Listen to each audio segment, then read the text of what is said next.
Yo, what is going on, guys? It's One Solo here with A Squad Gaming, and welcome back to the channel. Thank you all so much for tuning in today for some more State of Decay 2. So in today's video, we're actually going to be having a little bit of a discussion about some things that should have been in State of Decay 2 that I really feel as if these things would have made the game last a little bit longer, as well as with the next installment of State of Decay, I would assume is going to be a thing, being the fact that Microsoft Studios did acquire Undead Labs. I would assume that they're either working on a State of Decay 3 or they're working on some other IP or something that they want the Undead Labs is going to be working on. But either way, guys, we're going to be talking about my top 5 features that I want to see in the next State of Decay, whether that be a expansion, whether that be State of Decay 3, whatever that may be. These are 5 features that in no order, no particular order, that I would like to see come to State of Decay 3 that definitely should have been in State of Decay 2 to definitely extend the lifespan of this game. You know, that's one of the big things on YouTube right now with State of Decay is a lot of people are saying that it's too easy. There's not a lot of stuff to do because there's pretty much everything has been done. You know, you've went through your maps, you've got all your legacies done, you have your base all built up to self-sufficient, you know, stuff like that, and there's not a whole lot to do. So first things first, let's start it off with weather. So this isn't something that's really going to extend the lifespan of the game, but I think it would make the game much more immersive. So currently there is a full day-night cycle, which the way it is in the game right now, I personally love it. Just the way it works and everything. Yeah, it is a little bit longer at night for some reason. I think it should stay the same all the way through the day. It does feel like daytime goes a little quicker than it does at nighttime. But just the way that with the day-night cycle works with like the stars and the moon and everything moving across the sky, you can kind of judge on what time it is and stuff. But the weather is something that I really feel as if would have made this game much more immersive. It would have made it so that while you were playing, it just would have felt more real. Because currently there really is no weather effects. There's, you know, it's most of the time it's pretty sunny. There's not really too many clouds or anything like that. So what I would love to see is changing weather patterns and stuff in the game. You know, it's not, I'm not a coder. I don't do video game design and stuff like that. But I don't know how much this would really take to put it in the game. But you pretty much see it in every other open world game. You know, have it be cloudy, have it be overcast, have it be raining, thunderstorms at night in State of Decay 2 with zombies and everything would have been absolutely insane. Just because I know in Escape from Tarkov, when you get in there and you get into a thunderstorm, it makes it a little bit harder to hear. The crack of the thunder, the lightning and everything just makes the game feel so much fun. And I would really like to see this as one of the features in the upcoming State of Decay, whenever that may be.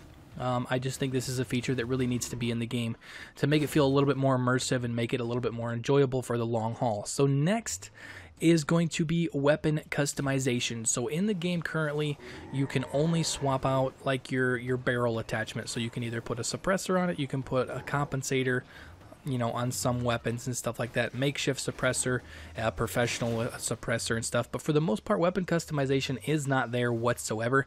I would like to see more. It doesn't have to be super crazy in depth, you know, like Escape from Tarkov or, you know, some of the other games that are out there currently. But I would like to see something maybe even similar to DayZ.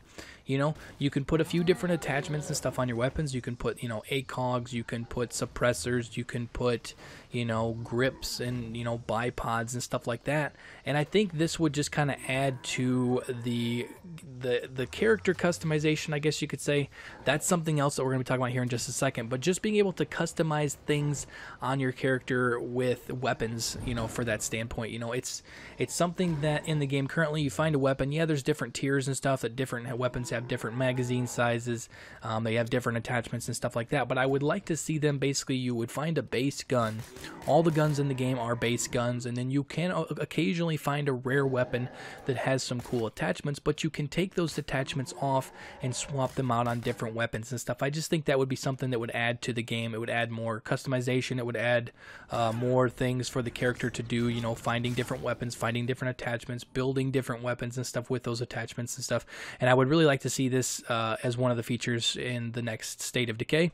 And that leads us on to the next one that I kind of mentioned already, which is character customization. So with this, I understand where State of Decay, where Undead Labs went with the not being able to customize your character, not being able to change your clothes and stuff like that, because, you know, it's about the community. It's about, you know, surviving as a community, not changing everything or whatever. But how I would like to see this done is similar to how we kind of all thought it would be a cool feature in State of Decay 2. So right at the start of the game, instead of going right into the tutorial, you're going to be able to select a character, male, female, customize them with all sorts of different things that you want, a few different select clothings and appearance and everything, and that is your starting survivor. That is you in this post-apocalyptic world. So after that, you're not allowed to customize any other characters until your character dies. If your character dies, then you can find whatever random survivor in the world, like the next random survivor that you come across. It will allow you to change the appearance of that character to make it into somebody that you want to be again, and that is your character again, I guess you could say. This just makes it so that, for instance, if you did actually have the ability to customize a character at the start of the game, that character dies, you're not going to be turned off to continue because that character that you were able to customize to make look just like you or whatever is gone. I would like to see them make it so, for instance, you get one chance at this. If that character dies, the next survivor that you recruit to your enclave or whatever, you can customize the appearance and stuff and kind of make him back to look how you want to, want that character to look. And that would allow you to kind of play as that character. It doesn't mean you only have to play as that character. Obviously, with the community aspect of State of Decay games, I would still think that they would need to push being able to change to other players and stuff, learning other skills and whatnot. But I would like to see it so that you at least have one character that kind of solidifies you in this post-apocalyptic world. And I just think that would add to the ties of me playing the game to my community and stuff, because technically I would sort of be in the game playing as me.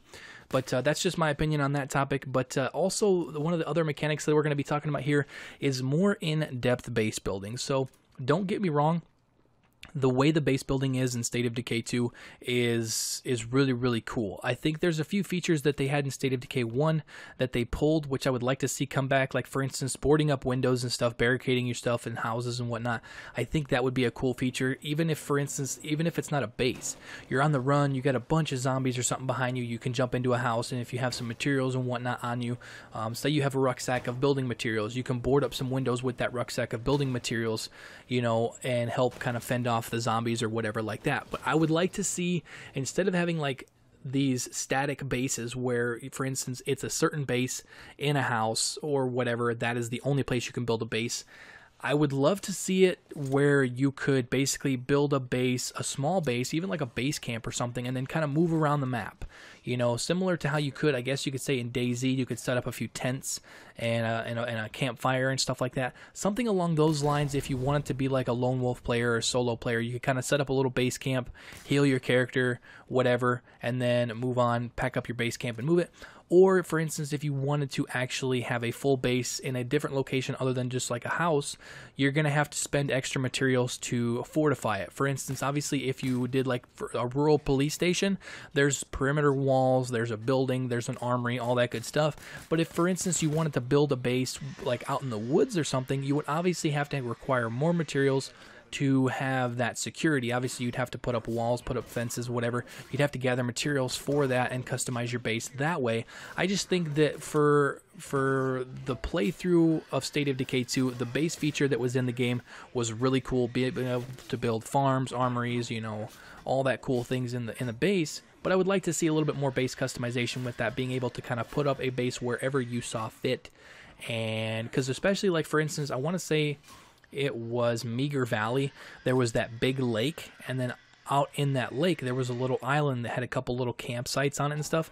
That would have been that would be so cool if, for instance, you could build like a base camp out on that island that was out in the middle of the lake in Meager Valley. But that's just me. I would like to see a little bit more base customization and being able to build a base wherever you saw fit, instead of having just certain 5 or 6 bases on a map where that was the only location that you could build a base. I think it would just add to the experience, being able to kind of set up a base wherever you saw fit. But, that's just me. And the last feature that we're going to be talking about here is definitely one that is going to be controversial depending on how you enjoy, your post-apocalyptic survival games, and that is PvP. So I really feel I understand what State of Decay is. It's a co-op survival experience. But I think for the longevity of the game, it does not matter what is in the game content-wise. If it's only co-op, eventually the game is going to get boring. It's going to get, repetitive.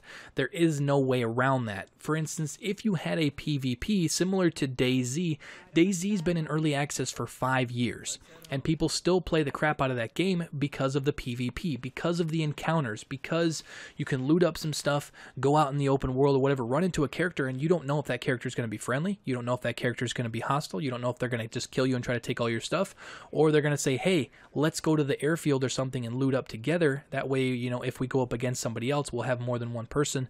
It'll be easier that way. That is one of the big things with post-apocalyptic zombie games is the encounters. Whether or not you know somebody is going to be hostile or not just adds to the tension. It adds to the replay value of the game. And I would like to see them do something like this in a future State of Decay game, similar to how I would say it is Fallout 76 just announced their PvP the other day, and it basically is the perfect scenario that you can have a cool PvP situation, as well as you can kind of avoid the griefers, you can avoid the trolls. And I will probably be doing a video about that, talking about the PvP in Fallout 76 later on in the week. But if you guys want to look up that, I will try to leave a link down in the description below if you guys want to check out exactly how that PvP works. But it basically makes it so you can have cool PvP encounters, but you also don't have to worry about trolls or people that are just trying to grief you and just try to kill you over and over and over, that kind of thing. And I think this would really add to the longevity of the State of Decay games, adding some sort of a PvP feature, as well as, for instance, how the game currently is, it's 4-player co-op. When you have 4 people in a lobby, that's it. You can basically use the host base. The other players really don't have anything in there except just to play alongside the main character or the host.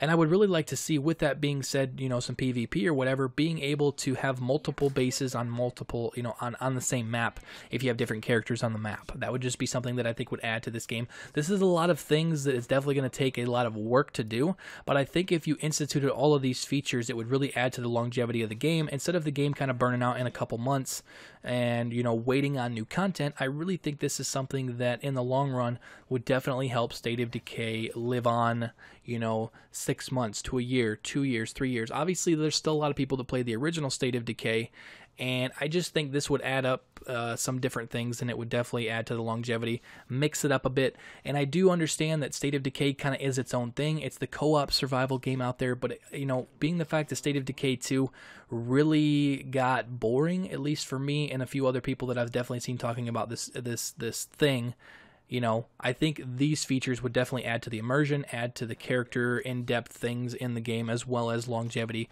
with the PvP. And I do, like I said, I understand that this is a co-op survival game. I just think PvP would help this game last a lot longer down the road and whatever. But overall, guys, that's pretty much going to do it for the video. Let me know your thoughts down in the comments on these 5 features that I mentioned in the video today. Are you guys for these features? Are there features in there that you like, don't like? Let me know. Let's have a discussion down in the comment section. But overall, guys, like I said, that's all for the video. If you guys enjoyed it, you guys learned something, you guys are excited about the concept of these things maybe being in a future State of Decay game, make sure to drop a like on the video. Also, if you guys are new to the channel, make sure to subscribe to stay up to date on all things with State of Decay 2, Ghost Recon Wildlands, Call of Duty Black Ops 4, and many other games on the channel moving forward. But that is all for now. Thank you all so much for watching, and I will catch you guys later. Peace out.